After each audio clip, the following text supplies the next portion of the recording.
Welcome.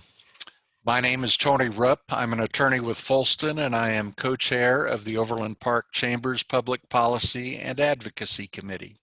I'd like to welcome everyone to the Johnson County Public Policy candidate and Brett Parker, the Democratic candidate. The Johnson County Public Policy Council, comprised of the 10 chambers of commerce serving Johnson County, developed today's questions focusing on business and community issues. We will start with brief opening statements, followed by our question and answer session. At the conclusion of the forum, each candidate will have time to make a closing statement. We will not have questions from the audience. We will alternate which candidate goes first, or we did a coin toss before we started to determine which candidate goes first, and Mr. Parker will give his the first opening statement. Mr. Parker.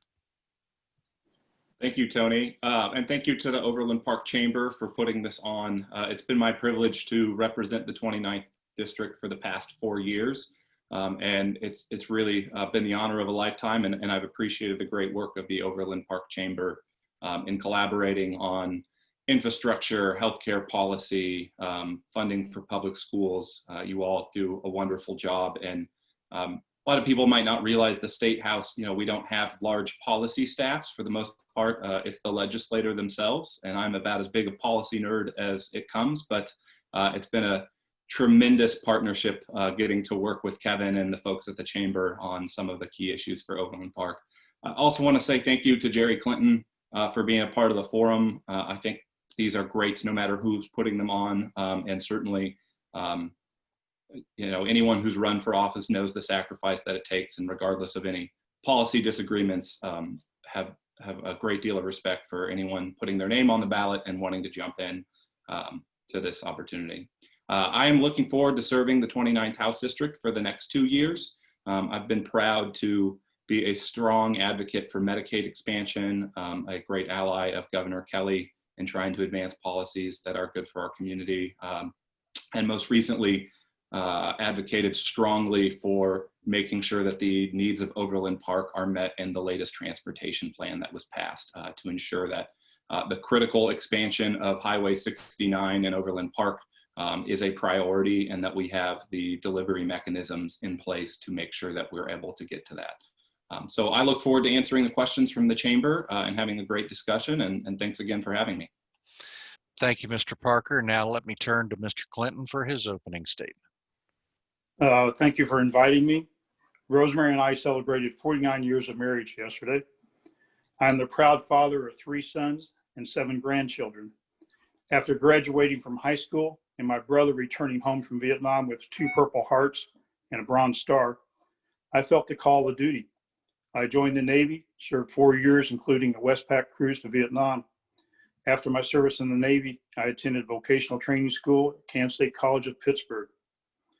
My first job in 1975 was working for Black & Veatch in Kansas City, Missouri, a company that truly has vision. I can remember the day we moved into the new building at College Boulevard. The rumor was they would add on to the building, and they did. Again, Black & Veatch has tremendous vision for the future.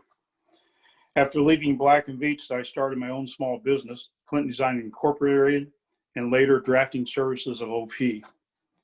My sons have attended Shawnee Mission and Blue Valley school districts. My friends have lived here a short period of time, 10 to 15 years, keep telling me to live in a bubble. I hope they appreciate the hard work and the money we've put into Overland Park to build the bubble. The foundation of our success is our education system. In our district, we are blessed to have 2 excellent school systems. Bringing companies and government together, working for the success of our communities is the second step.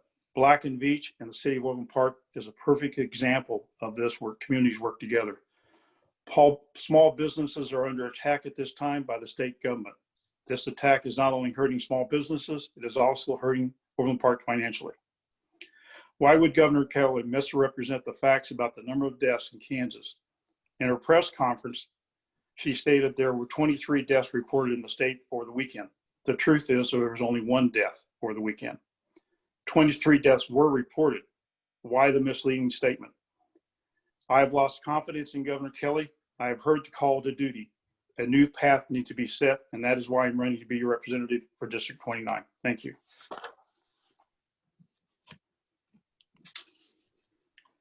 Tony, I think you're muted. Thank you. Thank you, Mr. Clinton. We will now proceed with our question and answer session, and we'll start the question with Mr. Clinton.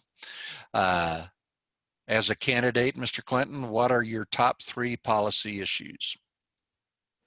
Helping small business.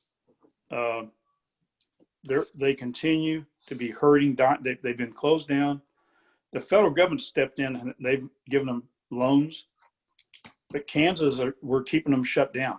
So that's helping them, giving them sales tax breaks. However, we can help them get back open and doing business. Number 2, our education. We have tremendous teachers in our education. We have a great system, but I'd like to see more of the money get to the teacher. Watching my kindergarten go to school this morning, the teacher commented, "Well, I went out and bought a book last night." So she's using her own money for her school supplies. They're not getting paid enough. The superintendents, they're getting $300,000, $400,000 a year with benefits.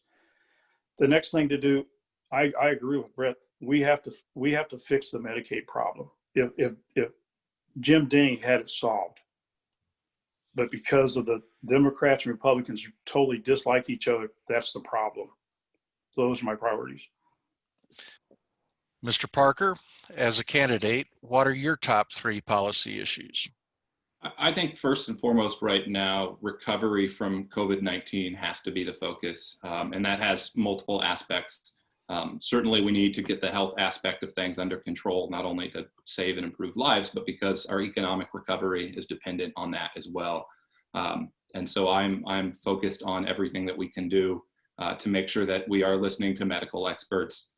We are controlling the spread. Students are back in school safely. Businesses are reopening safely, following the best possible guidelines. Medicaid expansion goes right along with that. One of the best things we can do for our economy during this time is to take advantage of all resources that are available. And unlike the federal government, the state doesn't get to run up a large deficit in rough times. What we can do is take advantage of matching funds available from the federal government. And a 90% to 10% match rate from the federal government is about the best deal that you can ever get. On top of that, it's just imperative morally that we expand access to affordable healthcare in the midst of a pandemic. And then lastly, I think our budget is really feeling the effects of the economic challenge of COVID-19. And so I was elected in 2016 to help fix the state budget. I look forward to continue serving in that aim. And I think critical to Johnson County and across the state of Kansas is that we make sure that we protect the new funding for education that was passed and I was a part of passing in 2019. Mr. Parker, in our rotation, you will get the next question. How would you propose to balance the state budget? What specific budget cuts would you support? And what revenue enhancements would you consider, if any? Yeah, I think this is a very critical question. I'd start out by saying I applaud the governor's efforts, her rescissions that she made. There are no easy decisions at this point in the budget because of the work that we have been doing, still recovering from the previous administration. There's not a whole lot of fat in the budget to be cut. There are not a lot of pet projects. We're talking about things like increasing funding to foster care, which is desperately needed, constitutional school funding, finally getting a new 10-year infrastructure plan funded. So I support the difficult decisions that Governor Kelly made in her rescissions. I think the positive news has been that the initial downgrade in revenue is being tweaked back just slightly. That helps a lot, certainly. We'd like to see those trends continue. If there are revenue enhancements, I think first and foremost, I want to make sure that they do not fall on Kansans who are struggling the most. We have the most regressive food sales tax in the nation. I think we need to make sure that any revenue enhancements are not coming from middle-class Kansans or working Kansans. Mr. Clinton, how would you propose to balance the state budget? What specific budget cuts would you support, and what revenue enhancements would you consider, if any? I think the first thing we have to do is stop any unnecessary spending. If we can stop the road constructions that's going on, like down on 69 Highway between Fort Scott and Pittsburgh, just put a hold on for a year. So if you don't have to spend the money right now, don't spend it, because we're definitely in a major problem. Enhancement I would take and put a tax on lawyers. Where Kansas has passed a law now where a person's gone to prison unjustly, they get money for that. I think $1 million was one settlement. I'd set up a fund like the unemployment fund, and I would tax the lawyers and the judges. They created the problem, and Kansas taxpayer paid that $1 million out to that guy. He deserved it to get to wrongly found guilty and then spent 20, 30 years in prison is totally wrong. The other thing I would do is, and writing a bill and getting it through, I think we need to put a 2-cent tax on farming gas where they pay 0 tax on it. I would use that to fund schools out in Western Kansas where our money's not going out there. So that's some of the areas I would look at. Thank you. Mr. Clinton, the next question goes to you. What would you do to grow and develop the state's workforce? As Overland Park continues to build quality office space, I would definitely be marketing out there, letting know we have it available. If you look at what's going on at 95th and Metcalf, what's going on at 69 Highway and College Boulevard, we're putting apartments in, we're putting first-class office space. I would be advertising out there, especially to these Democrat states that are burning their cities, to those companies, come to Kansas, we're safe. That's what I would do. Mr. Parker, what would you do to grow and develop the state's workforce? Yeah, I think one of the challenges that Kansas faces is we have a really great K-12 system. We have very good higher education institutions, but a lot of our graduates don't stay around, and we need to do everything that we can to help retain them here. I've been chatting with some of my colleagues on the Higher Education Budget Committee about possibly some targeted student debt relief to keep Kansas graduates with the skills that our companies need around. But I think more broadly, as we look at attracting workers from around the state, I think Kansas needs to be a safe and welcoming place. I applaud the recent Supreme Court decision that provided protections for the LGBTQ community in the workplace. I wish that we would have already passed that in Kansas, and that we had sent a message that Kansas is a place where all are welcome and we want the top talent, no matter their sexual orientation, their race, their gender. I think we have work to do. We're coming out of years where, unfortunately, fights over social issues have dominated the news in Kansas. And I think we do our best governing in Kansas and create the best business opportunity when we focus on the fundamentals, like funding roads, funding schools, and making sure that the basic infrastructure for quality of life in Kansas is taken care of. Mr. Parker, you will get the next question. What are your views on K-12 public education funding? I've neglected to mention this in my opening, but I came into the legislature as a teacher in the Olathe public school system and was motivated to do so because of the detrimental effects of frozen funding to K-12 education funding and the lawsuit that finally we've begun to resolve last year with our school funding bill that the governor and really, to his credit, Senator Denning helped champion. I think it's imperative that we protect that new phased-in funding. What we don't want to do is go back into another lawsuit over inadequate school funding. Again, when Kansas makes the news, it does not usually help our brand and our appeal to people coming in from around the country. I think those increases in public education funding are huge. I would disagree, though, with Mr. Clinton. There is not a giant problem of getting money to the classroom. You know, the school bus drivers are part of the education system. The school nurses are part of the education system. the librarians are, the paraprofessionals are. All of those people are critical to the work we do. And yes, superintendents make a whole lot of money. And as a teacher, I would certainly like to make closer to their salary.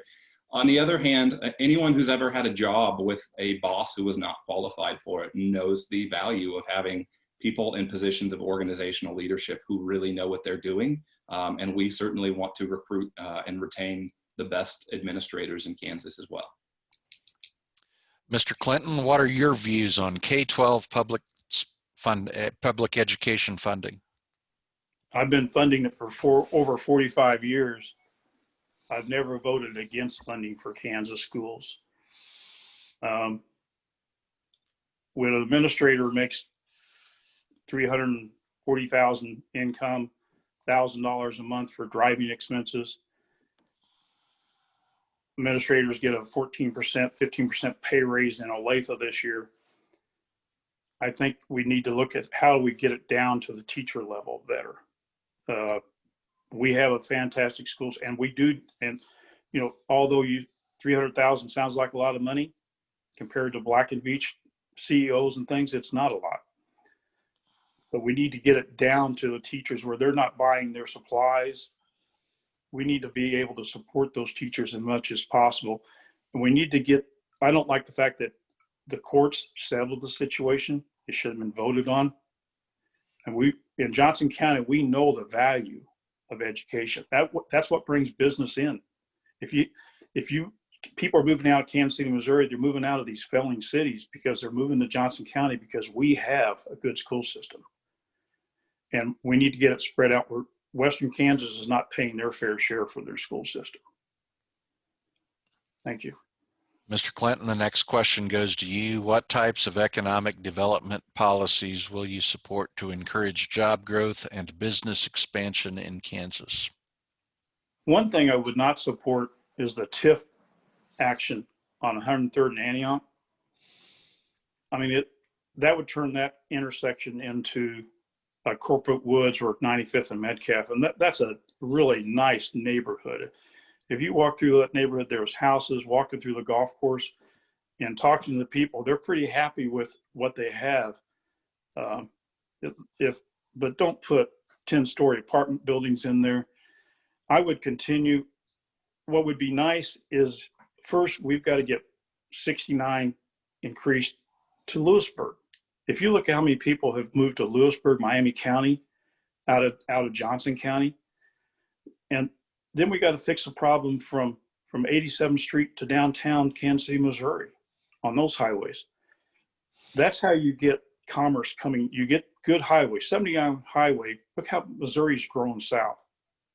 They're twice as far south as 69 highway, because 69 highway has not been 4-lane that long compared. So improve our infrastructure.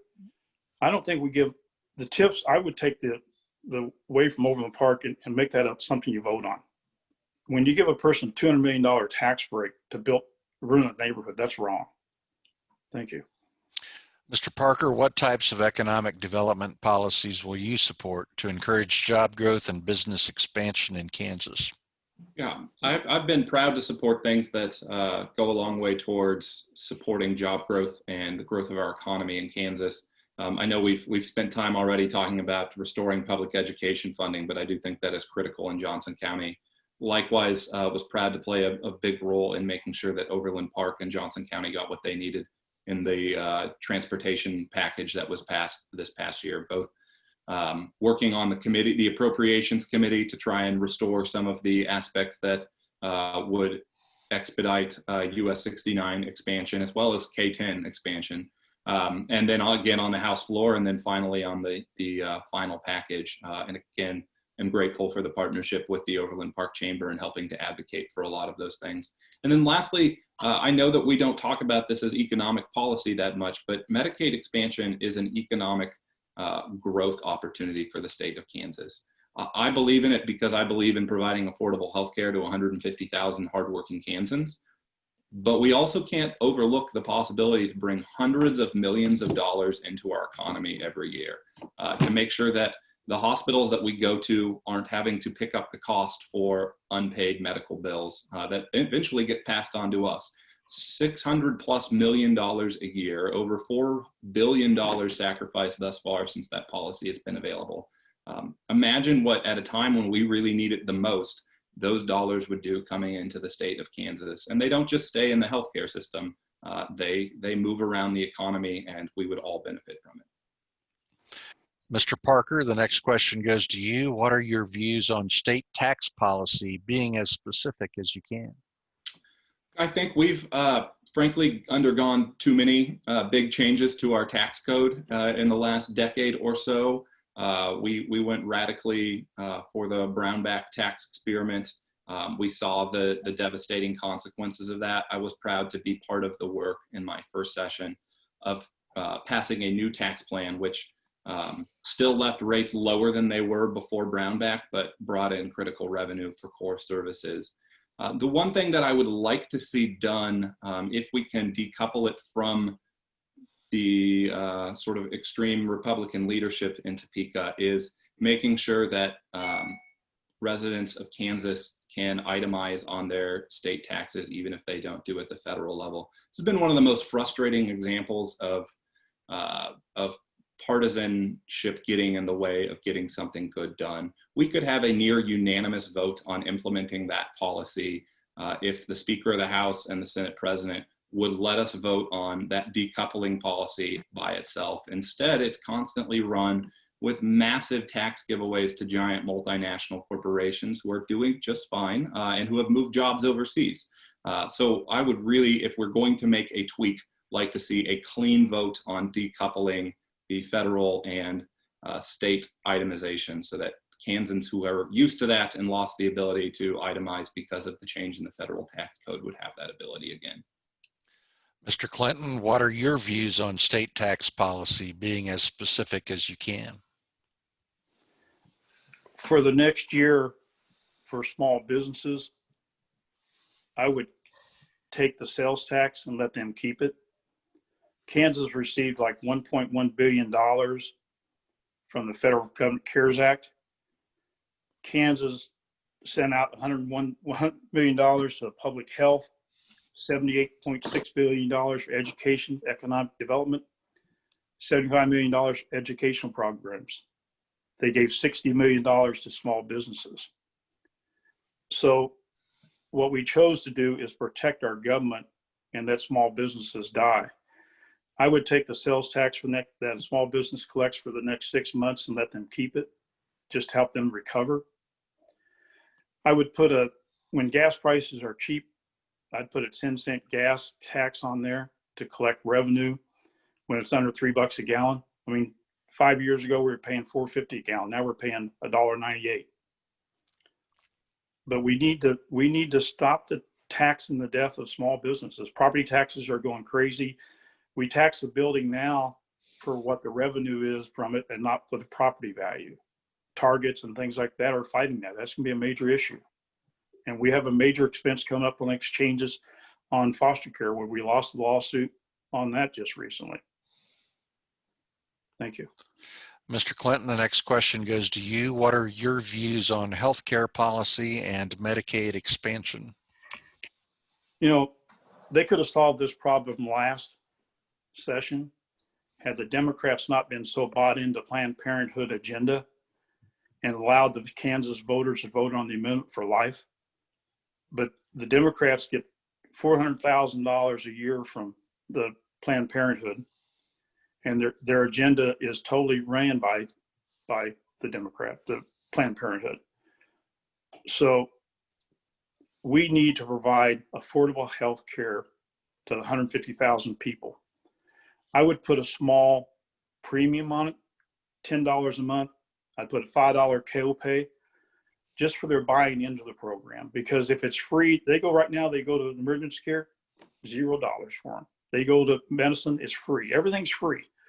I know a lot of them have very low incomes, but let them pay $5 when they go to that emergency room, they're thinking about it rather than it's free, why not go? That's what I'd do. Thank you. Mr. Parker, what are your views on healthcare policy and Medicaid expansion? My view is that we should have expanded Medicaid the first year that it was available. I have fought to expand Medicaid all 4 of my years in the State House. And in fact, in 2018, was able to overcome leadership's obstruction to actually get us a clean vote on Medicaid expansion in the Kansas House. This is the most important policy issue that has spanned the time that I've been in Topeka. I will continue fighting for it. There are no Democrats getting in the way of passing Medicaid expansion. Every single Democrat has voted for Medicaid expansion every single time. It doesn't matter if it's a procedural vote, a policy vote, an amendment vote. Democrats have been championing Medicaid expansion since the very beginning. I'm thankful that there have been a number of Republican colleagues who have partnered with us. Some of our best bipartisan work has been on the issue. But one of the challenges is that no matter who you elect within the Republican Party, they in turn elect very far-right leadership. The same people who brought us the Brownback tax experiment, the same people who have been fighting against Medicaid expansion and who've been robbing the highway funds for years. And those people hold a lot of power to stop good policies from moving forward. So it's imperative that we continue the bipartisan work on Medicaid expansion. And if leadership gets in the way, that we find the votes to do the procedural moves that we need to move it forward. One of the proudest moments I've had in the House was the work that we did in 2019, working together, Republicans and Democrats, to pass Medicaid expansion over obstruction. Mr. Parker, the next question goes to you. What do you believe most distinguishes you from your opponent in this race? Yeah, I think a commitment to doing the critical work that we need to do. I think Governor Kelly has been a strong leader on education funding, on finding ways to balance the budget, on being an advocate for Medicaid expansion. My opponent sending out fundraising letters branding her a socialist, which is laughable if you've ever met Governor Kelly or seen her work in the legislature. I'm committed to seeing that work through, to working with my colleagues across the aisle. I would also say that as a teacher serving in the legislature, I think I've brought a unique perspective on education funding, what it actually means in the classroom to get funding increases. And then lastly, I'm the only Johnson County Democrat who's a member of legislative leadership. I've been able to help shape policy discussions and help advocate for the largest county in our state. Johnson County is critical to the success of Kansas, and I've been proud to rise a little bit in my role in both working with the governor, working with my caucus, and working across the aisle to make sure that we are advocating for Overland Park, for Johnson County, and policies that we know are just good for the entire state of Kansas. Mr. Clinton, what do you believe most distinguishes you from your opponent in this race? The fact that I'm Republican, probably more moderate, and the fact that I'm not going to call my opponent, Kelly, a bully. I do believe her agenda is socialism, along with Brett's. They want to give away everything and have the taxpayer pay for it. We need Medicaid for everyone. I mean, to be able to go to the doctor, but let's get a little, $5 a month from them for their buying into the system rather than just, it's free.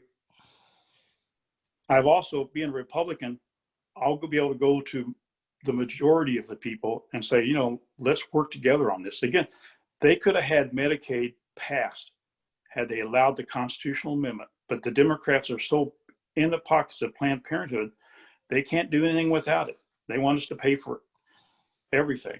I mean, Planned Parenthood writes their agenda. They get $400,000 a year from them. So had the Democrats had just given the people of Kansas the right to vote on something, but they didn't. They allowed judges to take that vote and not give me the choice to vote. That's why I'm running. And I do see Brett and Governor Kelly as socialists. They're moving. Look how the Democrat cities are being ran today. So that the big difference is I'm for less government freedom. Brett's wanting the government to make decisions for me. Where I buy medicine at, where he wants me to, if it's something against my personal religion, he wants me to sell that item. These are the differences. This will be the last question before we go to closings, and we'll start with Mr. Clinton. The pandemic has hit many Kansans and many Kansas businesses very hard. What should be the role of the state legislature in dealing with this pandemic?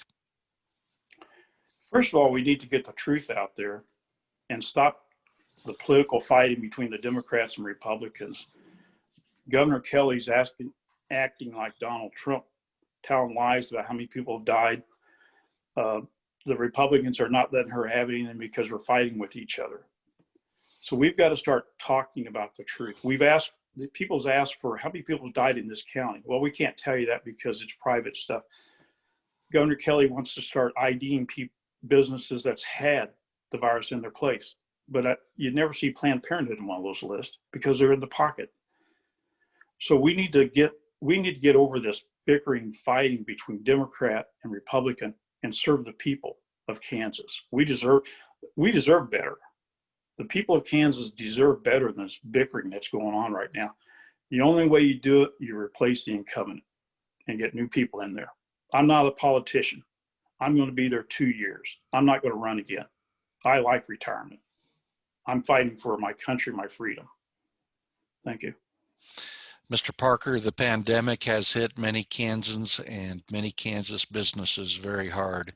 What should be the role of the state legislature in dealing with this pandemic? I think one of the first things we're going to have to do in January is again revisit the emergency powers language in our statutes. The bill that was passed in special session this summer expires in January. Unfortunately, because of the obstruction of some of the legislative leadership, I think this has drug out longer than it otherwise would have in Kansas. Of course, a national strategy would go a long way as well in alleviating things. But we are quickly, once sworn in January, going to have to find a way to allow the executive branch to take reasonable actions to limit the spread, to make sure that businesses and schools can safely remain open. What we don't have time for is the Speaker of the House and the Senate President, whoever they may be, once we reach that point, to continue to try and launch their future political ambitions on being obstructionist to the work of the governor. We need to focus on what's right for our students, what's right for our businesses, what's right for our families, and make sure that those decisions are being made with the best advice from medical experts and economists, not from what benefits, the Senate President or Speaker of the House's next run for office. This concludes the question and answer session, and we will now go to the closing statements. Mr. Clinton, you have the first opportunity to give your closing statement. Hey, thank you for your invitation. This year's election decides the direction we're going. The Democrat platform includes universal health care, eliminating college tuition, defunding the police, abortion up to the moment of birth, and using state agencies to enable research examining gun violence as public health issues. I stand for smaller government, keeping the government off the backs of small businesses, have fewer regulations on them. I will support small businesses, and doing so will create jobs, wages will rise, and the economy of Kansas will grow. I understand the issues facing small businesses and are committed to fighting for them in Topeka. As of September 11th, Kansas was shown to be in the last place in our country in economic recovery, behind all 49 states and the District of Columbia. Governor Kelly accepted Kansas Department of Labor Secretary Garcia's resignation after weeks of struggle and poor management. Governor Kelly thanked Garcia for her service. After a 3-year-old girl was murdered, Laura Hire, Secretary of Kansas Department of Children and Family Services, stated social workers did a good job. They refused to release the 500-page document on the case. Despite stating opposition to giving out no bid contract, Governor Kelly continues to use them. One was $6.9 million, 1-year sole source contract for tracing virus spread. Governor Kelly and her administration has expected huge sacrifices from Kansas across our state. Tens of thousands working Kansas barely touch the virus in our counties. I have been endorsed by Kansas Small Business Association. They have stated that I understand the issues of small businesses and are committed to fighting for a small business in Topeka. Thank you. Mr. Parker, your closing. It's been my honor to represent the 29th House District in Overland Park for the last 4 years. In my time in office, I have advocated for and successfully been a part of rolling back the Brownback tax experiment, fully funding education, and championing Medicaid expansion. If reelected, I look forward to continuing to fight for the policies that are going to make a difference for the lives of people in Overland Park. Again, passing Medicaid expansion, making sure that our infrastructure plan has a focus on expanding US 69, expanding K-10, the things that are going to be critical to our economy. I've also just enjoyed working with the Overland Park Chamber of Commerce. I'm glad to work with an organization that has these core values shared that bridge partisan divides. You all do a great role in helping to bring together bipartisan agreement on issues. I would look forward to continuing to lead, to look forward to continuing to be a Johnson County legislator within the Democratic leadership structure who can powerfully advocate for what we need to do for our community. My opponent keeps bringing up issues that I think would matter if I were running for president or running against the governor. I'm running for the 29th House District of Kansas. That's what I've represented for 4 years. I look forward to continuing to support those core fundamental issues that the state government can do. Making sure that we recover from this virus effectively, making sure that we expand Medicaid, we fund our roads and schools. It's not complicated, it's not flashy, but Kansas does its best work when we focus on the fundamentals, and I look forward to continuing to represent the people of the 29th House District and championing them on those issues. Thank you. This concludes today's forum for Kansas House District 29 featuring Jerry Clinton and Brett Parker. I'd like to thank everyone for joining us today and remind you that today's forum has been recorded and will be posted on the Policy Council's website, www.votejoco.com. Advanced voting by mail begins on October 14. Advanced in-person voting begins on October 19. Election Day is November 3rd. Thank you for joining us and have a great day. Thank you.